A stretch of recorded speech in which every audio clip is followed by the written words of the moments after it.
Depuis le 7 octobre, on a été saisi avec plusieurs confrères par des familles d'otages franco-israéliens, français, qui sont retenus par le Hamas. Certains ont été libérés à la fin du mois de novembre, début du mois de décembre. D'autres sont encore retenus par le Hamas sans qu'on sache quelles sont leurs conditions de détention, ni s'ils sont en vie ou s'ils ont été assassinés. Ce que nous avons fait, c'est d'ores et déjà déposer plusieurs plaintes auprès du parquet national antiterroriste français, puisque le PNAT est compétent, la justice française est compétente en vertu de ce qu'on appelle le principe de compétence personnelle passive, qui prévoit que lorsqu'une victime française d'un crime commis à l'étranger par un auteur présumé étranger, eh bien, lorsque la victime est française, les autorités judiciaires françaises sont compétentes à la fois pour poursuivre, mais aussi pour juger les auteurs et les complices. Et en l'occurrence, il y a eu le 7 octobre un certain nombre de victimes de nationalité française, et donc nous avons déposé ces plaintes.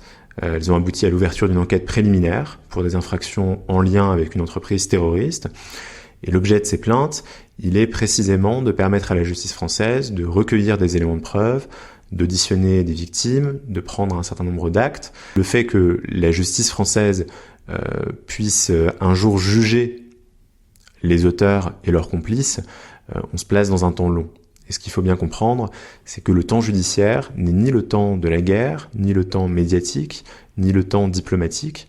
Et on a vu ces différentes temporalités s'entrechoquer. Donc nous, aujourd'hui, on parle de la situation des otages, et ce que nous demandons, comme tous ceux qui sont soucieux du sort des otages, c'est leur libération immédiate et inconditionnelle. Parce que rien ne peut justifier que ces personnes-là, qui sont des hommes, des femmes, des enfants, des bébés, des personnes âgées, des personnes en situation de handicap, soient retenues otages sans qu'on sache rien de leurs conditions de détention ni de leur état de santé. Ça, c'est absolument pas justifiable. Mais il faut avoir conscience du fait que nous nous plaçons sur le temps long. Et le temps long, c'est le temps de la justice. Et la justice est une machine qui est très lente. Et dans le cadre de coopération judiciaire internationale, ça peut prendre beaucoup de temps. On a vu les responsables de l'État, Emmanuel Macron, la ministre des Affaires étrangères, le ministre de la Défense, qui se sont rendus dans la région, justement pour essayer de peser dans les négociations. Et nous, on pense que la voie judiciaire, le fait de déposer des plaintes en France, ça participe aussi de cette pression internationale pour exiger la libération de ces otages. Du coup, si le procès n'a pas lieu en France, mais à l'étranger, vous serez dessaisi ? Ou est-ce que vous pouvez plaider aussi en Israël ? Alors, on n'en est vraiment pas là. Je sais qu'il y a des procédures judiciaires qui ont été lancées également devant la Cour pénale internationale. Donc, c'est une possibilité. On verra le jour où ce sera audiencé devant un tribunal en France ou à l'étranger. Et à ce moment-là, on avisera. Nous, notre rôle, il est d'assurer la représentation juridique et judiciaire en France. Il y a cet aspect en droit pénal qui est un aspect assez long, et puis il y a aussi des mesures, par exemple d'indemnisation pour les familles de victimes dont les proches ont été assassinés, dont les proches ont été blessés, et que nous prenons également en charge, et qui est importante. Faut bien avoir conscience que les personnes qui ont été prises en otage le 7 octobre sont des personnes qui vivaient dans des kibboutz qui ont été détruits. J'étais en Israël il y a une dizaine de jours, et j'ai vu à quel point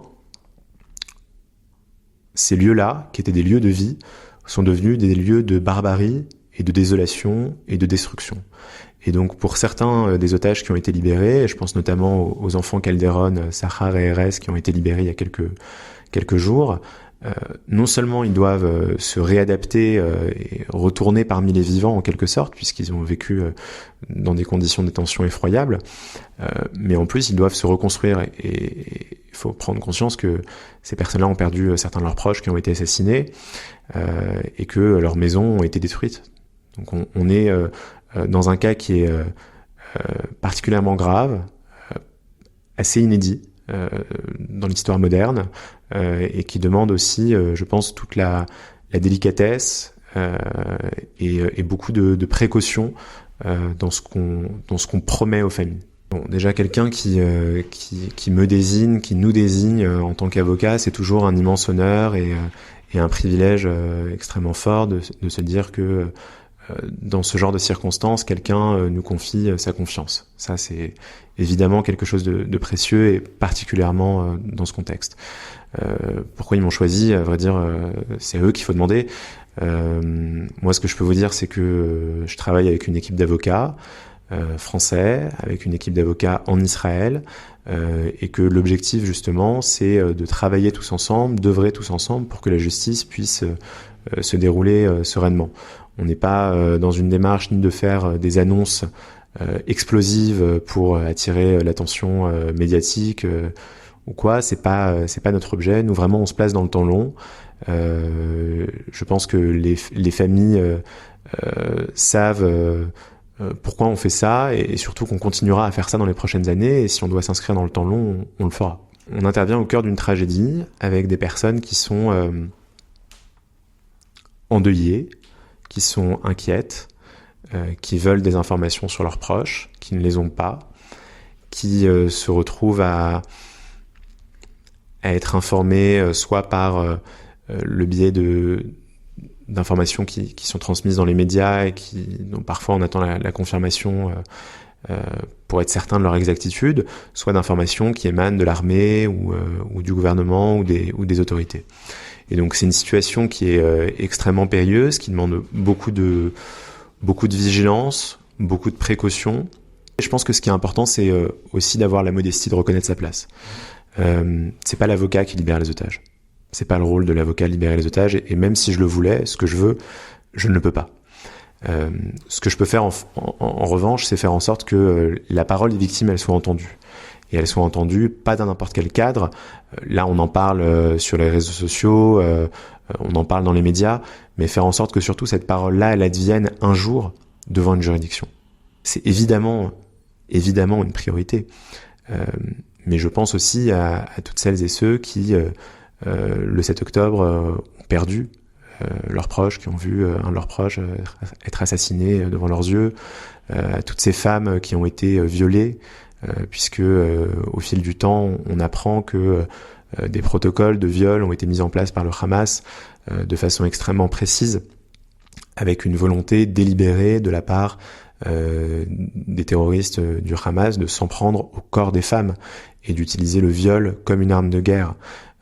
Donc il y a évidemment la question des otages, mais il y a aussi tous ces crimes qui ont été commis et qui ne sont certainement pas accessoires et qui sont des crimes qui doivent être jugés en tant que tels et qui, je l'espère, seront jugés un jour devant la justice française. Merci beaucoup, maître. Pour finir sur une question un peu plus légère, est-ce que vous êtes prêt à plaider en hébreu ? Est-ce que je suis prêt à plaider en hébreu ? Je pense que je me remettrai à la compétence et à la sagesse de mes confrères israéliens qui font par ailleurs un travail formidable en Israël, puisque vous me parlez de l'hébreu.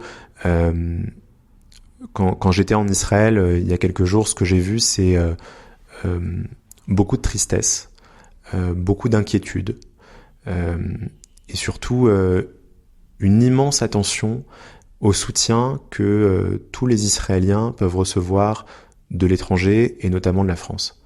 Et je sais que la parole de la France, elle compte pour Israël, elle compte beaucoup pour les Israéliens, elle compte peut-être de façon un petit peu démesurée pour les familles d'otages qui estiment que les autorités françaises ont la possibilité d'agir peut-être plus que de raison. Mais donc je crois qu'il faut continuer à plaider en français et à parler en français, parce que c'est aussi ce qu'attendent ces familles-là, et qu'elles comptent beaucoup sur la France pour agir, et pour retrouver leurs proches, et pour retrouver la justice sur leur chemin.